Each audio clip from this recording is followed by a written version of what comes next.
Hey gang, Crondo here. If you enjoy these stories, please like and subscribe to the channel. If you have a story for me, send it to the contact crondohays@gmail.com. I love to hear from all my listeners. Let's begin.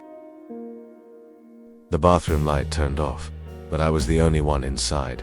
I only screamed after I heard the second stall door creak open, because the first one had never closed. It was just supposed to be a quick stop. I was at Crestview Mall, late afternoon on a Sunday, trying to find a dress for my niece's recital. The place was almost empty. Most stores were already closing, and the atmosphere had that strange echoey quiet you only notice when the crowd disappears.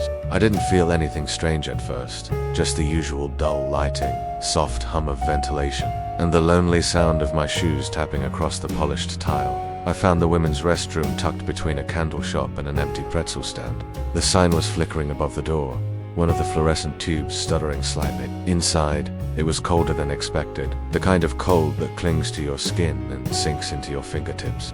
The air smelled like lavender cleaner and something else I couldn't quite place, almost like wet metal. I walked past the row of sinks and picked the last stall. It felt safer in the back, I guess. More habit than anything else. As I closed the door, I noticed how quiet it was. No music, no hallway noise, just the hollow sound of the door latch clicking shut. A moment later, I felt it. A faint breeze. It brushed against my ankles first. It came in short, unnatural pulses, like someone slowly exhaling from beneath the stall door. I froze. There was no sound, no footsteps, just silence, and that chill. Then the lights flickered. Not just a quick flicker either. It was as if something was deciding whether or not to plunge the place into darkness. The bulbs above buzzed, flashed, then finally went dark, complete black. At first I thought maybe it was a power issue. I waited, expecting them to come back on, but they didn't. And then, just as I pulled my phone from my pocket to use the flashlight, creak-it came from directly behind me. The unmistakable sound of a store door slowly opening. I hadn't heard anyone come in, not a footstep, not the heavy push of the main door. I held my breath, hand frozen just inches from my phone screen. I listened. Silence. Then, another creak. From the next store, there was no shuffle of feet, no rustling, just the methodical groaning of metal hinges. Krayek closer. I finally unlocked my stall, trying to do it as silently as I could, and eased the door open. My heart was hammering so hard I could hear it in my ears. The darkness felt thick, heavy. My phone light finally flicked on, and in its small circle of brightness, I saw nothing. No feet beneath the other stalls, no shadows. I stepped out slowly, scanning the floor. That's when I heard it behind me now. A low breath, not loud, but wet, ragged, like someone trying to breathe through water. I spun around with the light, but the stall I'd just left was wide open, empty. I ran. I didn't think, I just ran, my footsteps slapping hard against the tile as I reached for the door, only to find it wouldn't move. It didn't budge. No matter how hard I pulled, the metal handle just rattled uselessly, and behind me, I heard the soft tap of something wet hitting the floor. Like footsteps, but not shoes, more like skin. My light caught something for just a second, a pale shape, too tall for a person, ducking just out of view into one of the stalls. Its hand, or what looked like one, had dragged across the mirror, leaving long, streaked fingerprints. The lights flickered again. On, off, on. Then I heard my name, not whispered, said Laheli, Peggy, in a voice like mine. That's when the door behind me finally gave. I didn't look back. I ran through the hallway, past the darkened storefronts, straight to the security desk, where I found no one. When I told the officer who eventually returned from his patrol what happened, he didn't even look surprised. He just asked, "Was it the lower level restroom, near the old pretzel palace?" I nodded. He exhaled slowly and said, "Yeah, we get reports like that sometimes." And that was it. No explanation, no follow-up. I haven't been back since, but every now and then, when I walk past a bathroom alone, I swear I hear it. That breath, right behind me. The hand reached under the stall twice. It wasn't the first time someone had asked me for toilet paper from the next stall, but it was the first time they slid a note back under that said, "Don't look up." I was at a late night showing of some dumb horror movie with my friends at a rundown theater outside town. We were the only ones in our row, and honestly, probably 3 of 10 people in the whole place. The seats were sticky, the screen was dim, and the sound system buzzed. When it got too loud, halfway through the movie, I got up to use the bathroom. I wasn't scared, just had too much soda. The hallway was dim and cold, like they never bothered heating that part of the building. The restroom was empty when I walked in. Fluorescent lights hummed overhead, flickering slightly near the last stall. One of the sinks was dripping steadily, tick tick tick, and echoed off the cracked tiles. I picked the middle stall, sat down, scrolled my phone, just waiting. A minute later, I heard the door open. Footsteps, slow ones. They didn't shuffle or drag, just steady taps against the grimy tile. They stopped outside my stall, and then, from underneath, a hand reached in, palm up, fingers twitching slightly. It was a man's hand, pale, and no words, no knocking. Just the hand. I froze for a second, thinking maybe it was some messed up joke. Then a voice finally came, low and dry. "Hey man, got any toilet paper?" It sounded normal enough, like someone embarrassed. I relaxed a little, looked down. I had half a roll left. Yeah. I pulled off a bunch, leaned forward, and handed it to the hand beneath the divider. The fingers closed around it, then slowly withdrew. No thank you, no sound, just silence. I waited a few more seconds, kinda expecting him to leave, but instead, the hand came back. Only this time, it wasn't asking. It pushed something toward me. A small, folded piece of paper. I hesitated, but I picked it up. Written in shaky pencil, in slanted capital letters, were just 3 words. "Don't look up." My stomach turned. At first I thought it was a joke, some prank, maybe my friends messing with me, but I hadn't told anyone I was going. And that voice, that hand, that wasn't a kid. The footsteps had been too heavy. I sat there, frozen. The kind of stillness where even your breathing feels too loud. I kept reading the words again and again. Don't look up. Of course, the second someone tells you not to do something, your body wants to do it. I tilted my head just slightly, just enough to glance upward. At first I didn't see anything, just the top of the stall door. Then I saw it. Fingers, 5 of them, curling over the edge of the stall wall. Not dangling like someone hanging on, but slowly flexing. One by one, like they were testing the air. The fingers were long, the nails were dark, cracked, the skin looked damp, and then, quietly, but with intention, something pulled back just enough that I couldn't see it anymore. I couldn't breathe, couldn't even move. I stayed seated, clutching that note like it could protect me. I don't know how long I waited, but the room felt colder by the second. Finally, I heard the stall next to me open, the one with the hand. No footsteps, just the door creaking. Then the bathroom lights flickered, once, twice, and the dripping sink stopped. Everything went silent. And I mean silent. No buzz from the lights, no hallway sound, no ticking water. I thought about calling out, saying something, anything, but I didn't, because I heard breathing above me. Not beside, above, right over my stall. Not heavy or strained. It's just slow, steady, right above my head. I closed my eyes and stayed still. Eventually, the lights stopped flickering. The drip returned. The sound outside the stall came back like someone hit play on reality. But the breathing was gone. And so were the fingers. I waited another minute, then burst out of that stall, ran past the sink, and didn't look in the mirror. I didn't want to see what might be behind me. I didn't even tell my friends when I got back to the theater. I just sat there shaking, trying to pretend nothing had happened. A week later, I went back during the day to prove it to myself. It was nothing. I asked the guy at the counter if anyone had ever complained about the men's bathroom being weird. He just stared at me a second, then said, "You mean the one with the 3rd stall? We keep that closed off. No one should have been in there. Pipes are busted. Doors rusted shut." I didn't argue, I just nodded and left. But here's the thing. The hand came from that stall, and every now and then, in crowded bathrooms or quiet ones, I still hear that same voice, low and dry, asking, "Got any toilet paper?" Something knocked back. I was 12 when I learned that not every locked door stays empty.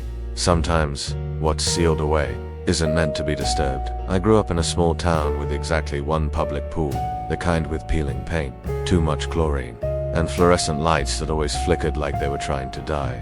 But to us kids, especially during summer, it was the best place on earth. There was a bathroom off the deep end side, kind of tucked away from the main area.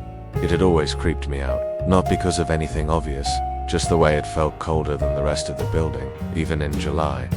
The tiles were stained, The lights buzzed louder than usual, and there was this one stall at the very end, locked all. I asked one of the lifeguards once why it was shut, and he just shrugged, said it had been closed for maintenance for years, and that the lock was rusted shut. Nobody used it, nobody cleaned it, but it was still there, a weird, forgotten piece of a place that otherwise never changed. That's where it happened. It was the pool was packed, but I got bored of swimming and went to the bathroom just to kill time. It was empty, echoey, and still had that weird cold that stuck to your skin even after the water. I went into one of the middle stalls, sat down, and started tapping my foot. Then I saw it, the end stall, the locked one. Same as always. I don't know why I did it. Probably just trying to spook myself. I leaned over, looked toward the last stall, and knocked twice on the dividing wall. Tap, tap. I grinned to myself like it was some dumb ghost joke. And then, something knocked back. Tap, tap. Exactly the same rhythm. The sound came from inside the sealed stall. At first I thought someone might have climbed in as a prank, but when I crouched and looked under the store door, I saw nothing. No feet, no shadows. Just that thin, undisturbed gap and the blackness beyond. I called out, "Hello," no answer. I stood there for a few seconds, waiting. The air felt thick, like the humidity had been sucked out of it. And then I heard something faint, scraping, like fingernails or maybe something harder dragging slowly across tile. It started inside the stall, but then it moved. Scrape, scrape, scrape, closer to the crack beneath the door. Then, nothing. I backed away fast, my heart in my throat. I stood by the sink, staring at the stall like it might burst open. But it didn't. Instead, I heard the lock on that sealed door click. Not loud, just a soft metallic shift, like it had never been stuck in the first place. The door didn't open. It just unlocked. I bolted out of there so fast I almost slipped. Told myself it was my imagination, that maybe the sound came from the air vents, or one of the pipes, but I knew what I heard. And worse, I felt something watching me all the way out. I didn't go back to that bathroom for a week, but one day, I had no choice. Nature called, and the snack bar line was too long. I crept back in, trying not to look at the end stall. But something had changed. The lock on the maintenance stall, it wasn't sealed anymore. The metal latch was hanging open. I froze. I thought maybe someone finally fixed it. But when I asked the staff later, one of them looked confused and said, "That thing, still rusted shut. For as I know, nobody's touched it in years." I didn't tell him it wasn't rusted shut anymore. I didn't tell anyone. But here's the part that still messes with me. A few weeks later, the pool was closed unexpectedly for 2 days. Rumor was that a kid had gone missing, one of the little ones from swim class. People said he wandered off during break, maybe left with a parent. Nobody made a big deal about it. But I remember that day. I remember seeing that same kid going to the bathroom right before the whistle blew. I never saw him come back out. And I swear, on the last day, the pool was open that summer. I walked past the bathroom again. That end stall, the one that had always been shut. It was closed again, just like before. But now, there were tiny, wet footprints on the floor, leading straight to the door. And just as I turned to leave, I heard it. Tap, tap. Not playful, not friend, but waiting. He crawled out from under the sink. His hand touched the floor before I saw his face. And by the time I realized he wasn't supposed to be there, he was already halfway out. I was driving home from a friend's wedding, tired and slightly buzzed from too much champagne. When I stopped at a roadside rest area just off the highway, it was late, close to midnight, and the place was nearly empty. One other car in the lot, headlights off, windows fogged. I didn't think much of it. I just needed to pee and splash some cold water on my face. The women's restroom was exactly what you'd expect. Dim overhead lighting, stained tile, one flickering bulb above the far mirror. I was the only one inside. The air smelled faintly of bleach and something else. Mold, maybe. I went into the closest stall, did my business, then stepped out and walked toward the row of sinks. There were 3 of them, all identical, all chipped around the edges. The mirror above was slightly warped, the kind that makes your reflection look like it's bending away from you. I turned on the tap. The water came out in a weak, cold stream. I cupped it, rubbed my face, looked up, and that's when I noticed the movement. Not in the mirror. Below it, from the corner of my eye, I saw something shift in the shadowy gap beneath the middle sink. At first I thought it was a bag or a piece of trash someone had left behind. But then, it moved again, slowly, deliberately, and a hand reached out. It was pale, almost gray, and thin in a way that looked wrong. The fingers were too long, the nails looked cracked, maybe even clawed. It rested on the tile for a second, motionless. My breath caught. I stepped back, thinking maybe someone had collapsed under there, someone injured or drunk. "Hey," I called out, trying to sound calm. "Are you okay down there?" No response, just more movement. Another hand appeared, then the top of a head, bald, smooth, and ghostly pale, emerged from the shadows beneath the sink. It was as if the space under there was deeper than it should have been, like he was crawling up from a tunnel I couldn't see. I froze. I didn't move. I didn't breathe, because I saw his face. It wasn't the face of someone who needed help. It was empty. Hollow eyes that didn't blink. No eyebrow. No hair, a grin that looked too wide for his jaw. And he was staring straight at me. He didn't make a sound. Not one sound as he pulled himself out inch by inch, silently dragging his long limbs across the tile. His knees bent the wrong way. His shoulder blades jutted beneath skin that looked stretched too tight. I backed away, bumping into the paper towel dispenser, nearly knocking it off the wall. The noise didn't faze him. He just kept crawling like he had all the time in the world. I spun and ran for the door, slamming into it so hard I nearly bounced back. I fumbled for the handle, heart pounding, ears ringing. When I looked over my shoulder, he had stopped, not moving anymore, just crouched on all fours in the middle of the floor, head tilted, staring at me from beneath that flickering light, like he was waiting. I finally got the door open and bolted out into the night.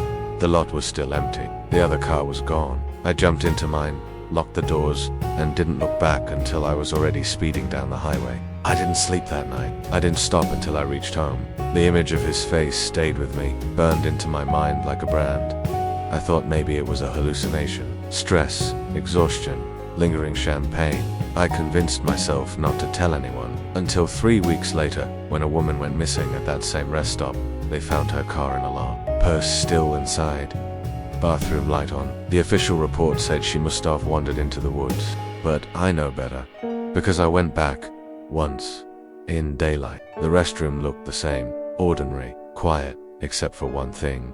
Under the middle sink, there was no piping, no drain, no back wall, just a black, gaping space where someone could easily wait just beneath your feet, waiting for the next person to be alone, waiting for them to lean forward, waiting for them to not notice, until it's too late.